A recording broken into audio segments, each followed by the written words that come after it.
A paz do Senhor Jesus. Hoje vamos falar sobre a epístola que o apóstolo Paulo escreveu a Tito, capítulo número 1. Posterior, outros dois vídeos contendo o capítulo 2 e o capítulo 3. Amém? Deus abençoe. Antes de qualquer coisa, sempre agradecendo a Deus por tudo nesta vida.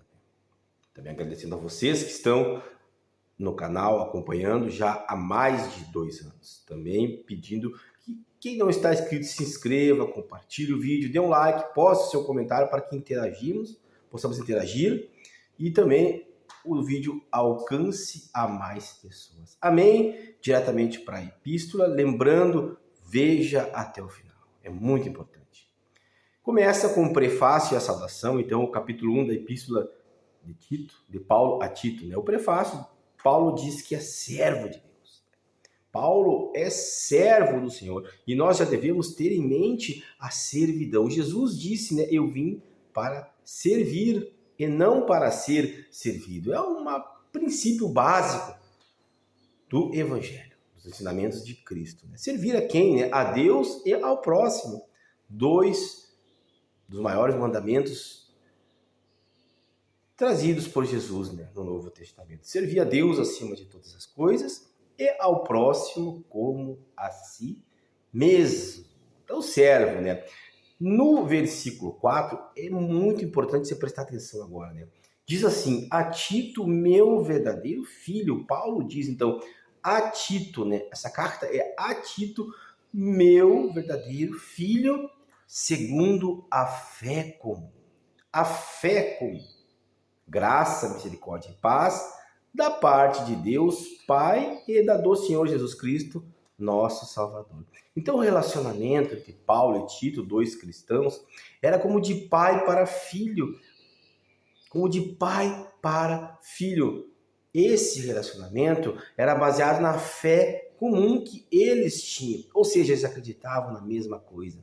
Mantinham um relacionamento de respeito, de amor, de compaixão, um relacionamento onde Paulo, líder, podia confiar no liderado, onde o liderado, Tito, podia confiar no líder, Paulo.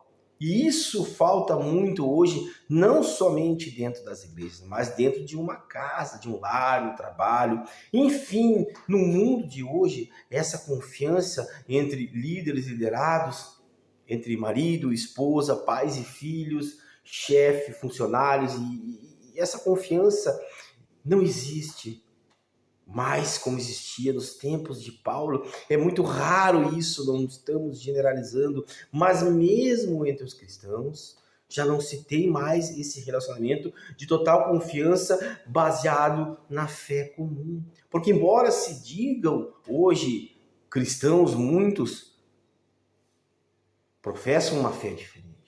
Muitas igrejas brigam com outras igrejas, ou até mesmo membros entre si, lideranças entre si. Então aqui, a missão que foi dada a Tito a partir do versículo 5, é uma missão de quem tem total confiança sobre o seu liderado baseado na fé comum. É o que? Organizar uma igreja de Creta, onde tinha falsos doutores, aonde os cretenses eram vistos ou mal vistos, eram vistos como mentirosos, falsos. Os cretenses, se você chamasse alguém de cretense naquela época, já era uma ofensa.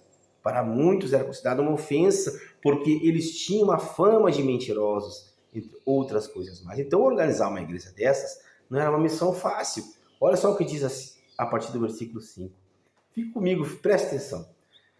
Por esta causa te deixei em Creta, para que pudesses ou pusesses em boa ordem as coisas que ainda restam e de cidade em cidade estabelecesses presbíteros, como já te mandei. Então, uma missão primeira a Tito dada era estabelecer líderes na igreja, onde não era uma missão fácil.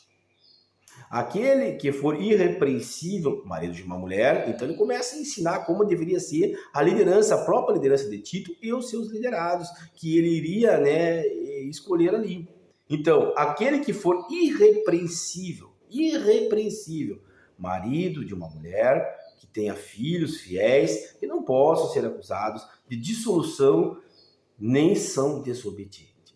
Então, uma índole inquestionável do líder, né? Mas trouxemos também isso para chefes de família, para ensinadores, educadores, enfim, para todo posto de liderança, né? Uma conduta irrepreensível é necessária. Então, nós, cristãos, somos servos do Senhor Jesus.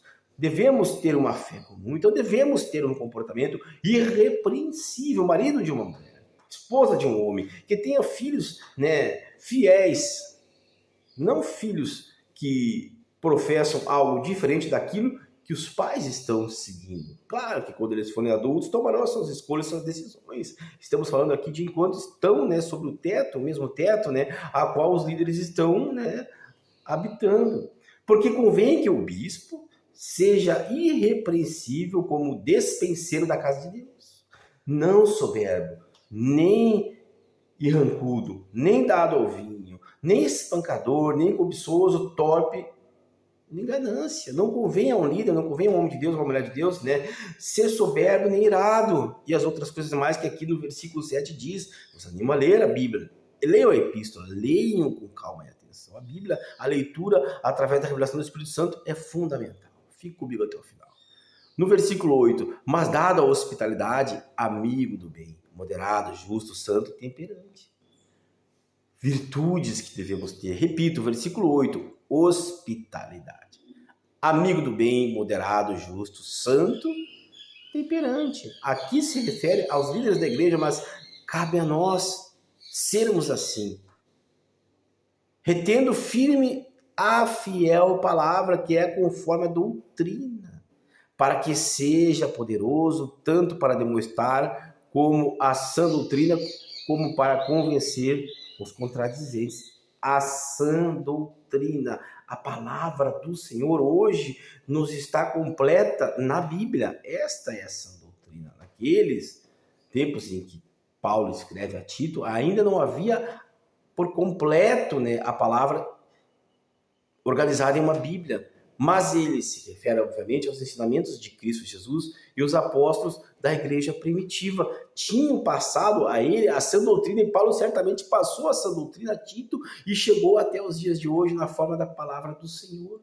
Então a doutrina, ela vem de Deus, ela vem dos ensinamentos de Jesus, e não de ensinamentos de líderes falsos, que agora ele começa a entrar também nessa questão, falsos ensinadores, falsos mestres, pensamentos humanos. Tome cuidado com isso, se fixe na sã doutrina, porque, olha, há muitos desordenados, faladores, vãos, enganadores, principalmente os da circuncisão. Na época, os judeus estavam enfrentando muito os cristãos, querendo trazê-los de volta para a sua lei, para a sua aplicabilidade da religiosidade que eles tinham. Circuncisão era uma delas, questões de alimento eram outras, e tantas rituais que eles seguiam, né? Queriam que os cristãos aderissem a isso. Os judeus cristãos mesmos, que haviam se convertido.